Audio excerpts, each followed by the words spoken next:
He challenged an entire system based on exploitation and oppression and paid for it with his life. You might be thinking of Gandhi or Martin Luther King, the usual names that come to mind when thinking of personalities who had to die for and because of their principle. But I'm talking about Captain Thomas Sankara, the former Prime Minister of Burkina Faso and so-called Che of Africa. Remember that name. You might as well add him to your list of inspiring personalities who unfortunately get too little space in the public Eurocentric discourse. In his short term of office of only 4 years, he successfully campaigned against illiteracy, advancing desertification, and child mortality. And all without foreign aid. He was also a feminist politician and not just on paper. He wrote essays on gender equality and banned forced marriages, genital mutilation, and polygamy. He appointed women to high government posts and hired only women for his personal motorcycle riding bodyguard. And if that wasn't cool enough, he was also a talented guitarist and jazz musician who wrote Burkina Faso's national anthem himself. Oh, and during a state visit to the Libyan ruler Gaddafi, he stole his Boeing 627. I think that was so funny that he did that. But first to the beginning. Born and raised in the former Upper Volta, Sankara developed an early sense of justice and the withholding of it by the colonial state. When he was 10 years old, the children of the French headmaster of Sankara's school were given a bicycle for Christmas. In the hope that they would one day be allowed to ride it, he and his classmates did everything for the little spoiled Frenchmen, but they were never even allowed to even touch the bicycle. At some point, Sankara got fed up with the sadistic egoism of the privileged children and stole the bike for a spin. The consequence? He was expelled from school and his father went to prison. A totally proportionate reaction. After several such incidents and after Upper Volta had officially gained independence, Sankara began to pursue a career as an officer. Along the way, he studied social theory and reflected in his notebook, among other things, the following. A soldier without political awareness is a trained perpetrator of violence. He thus questioned the generally accepted fact that democracy usually stopped at the barracks gate and stood out with this attitude. He was charismatic and popular among his comrades, which is why the military government that came to power in 1980 through a coup d'etat offered Sankara the post of state secretary, which he initially refused because it contradicted to his principles, and he opposed the coup d'etat. However, after the new rulers stressed that they wanted to establish democratic conditions, he let himself be persuaded.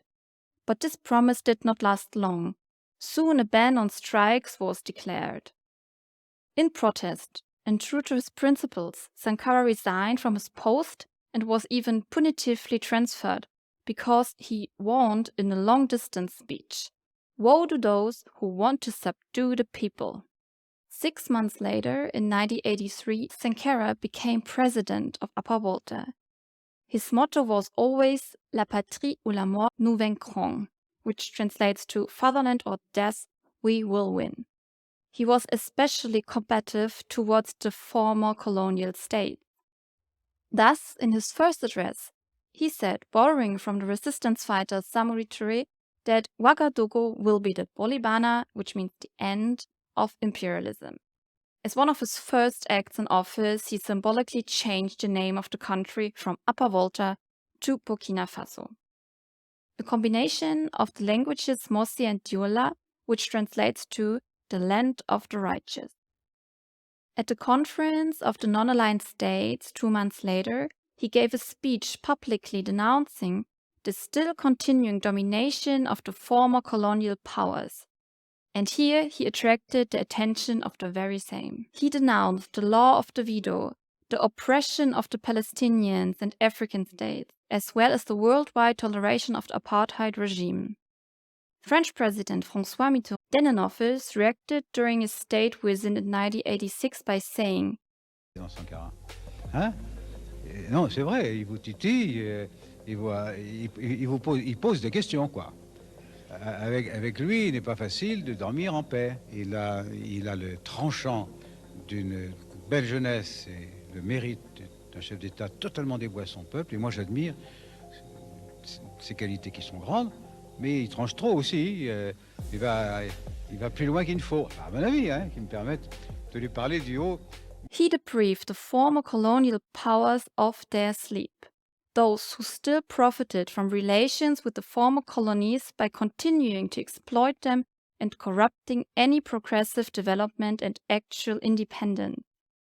Domestically, he fought against the dishonest enrichment of individual groups by requiring ministers to disclose their assets and limiting salaries to the equivalent of 230 euros. He also replaced the expensive limousines in the government's fleet with Renault 5 cars, the cheapest car sold in Burkina Faso at the time. He strove for the country's economic independence and relied on domestic products and resources. Thus, the roads were not tarred, but built with red earth. He distributed the land to the farmers of Burkina Faso, so that wheat production increased to such an extent that the country was soon self-sufficient in food.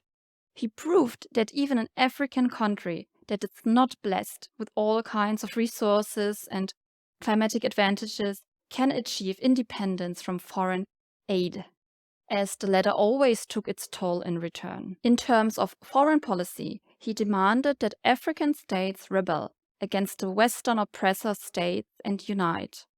On the 29th July of 1987, he gave what was probably his most courageous speech to the Organization of African Unity, which may have been his doom. He called on African governments to refuse to repay the debt. Qui ici ne souhaite pas que la dette soit purement simplement effacée? Celui qui ne le souhaite pas, il peut sortir, prendre son avion et aller tout de suite à la Banque mondiale payer. Tous nous souhaitons.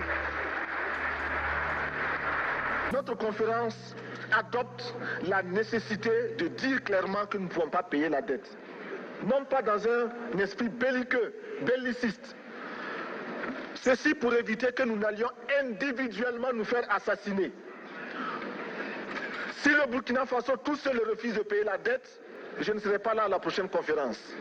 His frontal attack against the neo-colonial system caused an uproar among all the profiteers of the neediness of African states.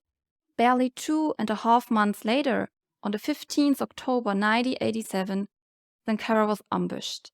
The president's convoy was attacked with grenades. Sankara and his men took shelter in a nearby building. To protect his companions, he surrendered and was immediately shot.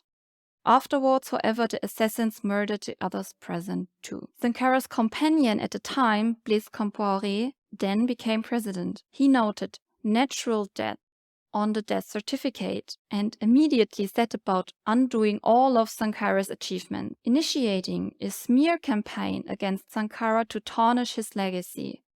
Compaoré refused to clarify the circumstances of the assassination until his overthrow in 2014. Sankara's courage, integrity, nonconformism, and commitment continue to inspire many today. Unfortunately, he hardly gets any consideration in the West, as Sankara does not fit into the typical one-sided image that many of us have of Africa. You see, great personalities are everywhere, but not all of them get the same attention.